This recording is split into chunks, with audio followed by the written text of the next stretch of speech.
అందరికీ నమస్కారం. మేము ఇప్పుడు లింగాష్టకం పాడబోతున్నాము. బ్రహ్మమురారి సురాచిత లింగం నీమల భాషిత శోభిత లింగం జన్మజ దుఃఖ వినాశక లింగం ప్రణమామి సదా శివలింగం దేవముని ప్రవరాచిత లింగం కామదహన కరుణాకరలింగం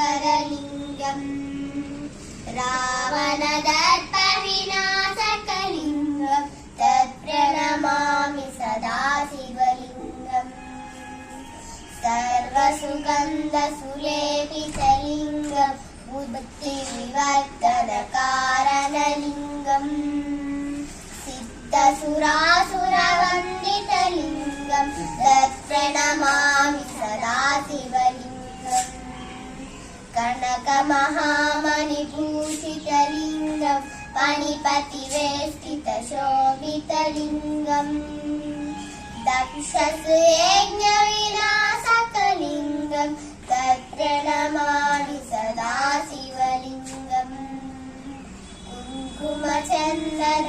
కుంకుమచందనలేపితలింగం పంకజహార సుశోభితలింగం సంచిత పాప వినాశకలింగం తత్ప్రణమామి సదా శివలింగం దేవగణాచిత సేవితలింగం భావైర్భక్తి విరేవచలింగం దినకర కోటి ప్రభాకరలింగం తత్ప్రణమామి సదా శివలింగం అష్టదలో పరివేష్టితలింగం సర్వసముద్భవ కారణలింగం అష్టదరిద్ర వినాశకలింగం తత్ప్రణమామి సదా శివలింగం